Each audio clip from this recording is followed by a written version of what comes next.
been here all day. I don't even think he lives in this city. Give it up for Nico's song, everybody! There you go, there you go, there you go. A very warm welcome. I delight to inform you that there will be no guests this evening.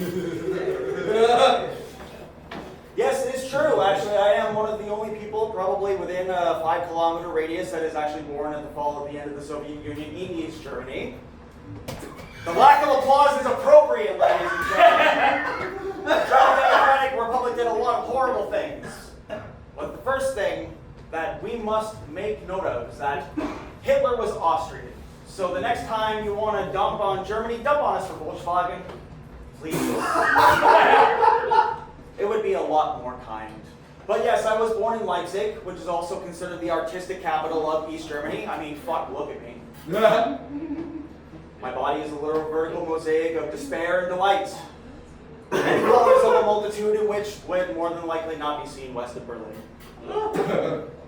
But in times like these, we have to be really grateful for the current climate that we live in geographically. We're grateful to be in Toronto, aren't we? Woo! Every single one of us. Which means that at least one of us is more than likely going to encounter a fare collector on the way home on the TTC. If you know anything about this area, avoid the 511. That's been my time, ladies and gentlemen. Thank you very much. Guys, everybody up for Nico! Yeah, how many sets, Nico? How many sets? Fuck, too many to count. Okay. Honestly, you've been coming around the club at the open mics. You do have a natural presence. I thought it was funny that you're like, I'm from fucking Nazi Germany, and no one clapped. You're like, yeah, it's fine. That was funny. That might have been my favorite joke of tonight, to be honest with you.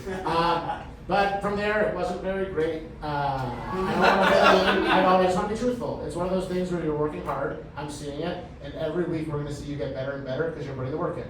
Okay? You see it yourself, I bet too. Yes, sir. Just keep working hard. Now, same thing I've said all night. If you're not going to talk about it off stage, don't bring it on stage. I know it's hard, but like, I saw Nate Bargatze yesterday. Motherfucker talked about AI for 20, talked about couples therapy. You didn't have to talk about Auschwitz or fucking cotton or fucking, like, you didn't do that. But again, I'm biased. Again, I'm grumpy today. I was grumpy for 15 days, and this is the show that's going to put me back on the weed. So I totally understand. guys, go. I'm going to keep grinding. Like, I've seen the improvements every week. Right? Thank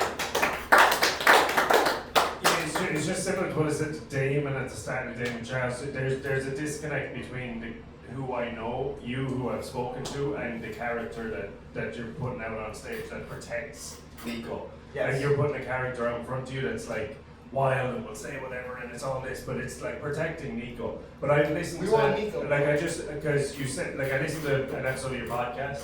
And that you're talking real shit. The one I listened to was one you like whatever the first one you sent me was. You're talking about real stuff, do you know? To be fair, you've listened to at least 50 of them.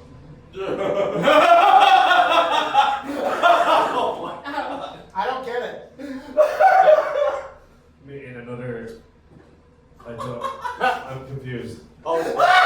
You what? I'll explain it later. You explain later. Right. The audience haven't paid enough to learn what we're the back inside joke, and only I get the punchline of this. No, but yeah, but anyway, you're in that. You're very well spoken, and you're talking about real stuff, like in the mind stuff that you've gone deep into meditation and shit and psychedelics and all that. I want to hear. That's obviously what you're into, because the way you were talking about that, you're very educated on it, and I would talk, like, be more real, get into the stuff that you're really talking about. You like, it's fine, it's fun what you're doing, but like there's another layer deeper of real stuff that you could talk about, and I would like to see that. There's at least 2 to 3 layers of mantle that, yes, I should break through. I'm gonna give you feedback, and whoever's listening, I usually teach this part, but he brings up a good point. We're all naturally funny people. We all have the defense mechanism because we're scared and uncomfortable when we make a joke. So when he says that you're doing this character, and same with David Charles, we're like, you're blocking us from the real you. Yeah. I know that you're afraid to be too vulnerable. You're afraid you're gonna say something that's scary.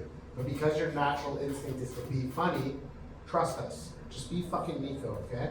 The level of, and for lack of a better term, this isn't in any way negative or positive. It's just like, that was funny. It's just like objective, right? So like when, like as literally somebody who is born in East Germany, trying to expound upon that, trying to make it a little bit more satirical in a way, trying to compete with that level of humor on an objective level, sometimes a little bit later, gets a little bit, like, I do get in my own head a lot when it gets to that But kind with of comedy, and I've been guilty of this in the past, like the audiences don't get satire, they don't get irony. You know, that's what writing's for, that's what screenplays, that's what books are for. Yeah. Comedy is literally you speaking your truth. Yeah. So I just want you to remember that. But again, I've seen the improvement. I'm glad you brought up that point. Just try for us next week. It doesn't have to be at their open mics, but at the feedback. I don't even know if there's a feedback next week, but we'll talk. It's not that canceled. I'm just saying that we haven't had a show. But with you, it's just like try it. Just try to be Nico, and you're gonna see when you're scared, you're gonna say something so funny. So you're gonna think, oh, that's what they're talking about. And I get it, but it's one of those things that like, dude, some of the best sex I've ever had was with a girl whose grandma was a fucking Nazi. It just is what it is. So I thought that was gonna make her laugh, but it was the truth. Yeah, guys, give it up for fucking Nico Song, everybody. We have 2 acts left. Who's on the Undertaker with 2 acts? Oh,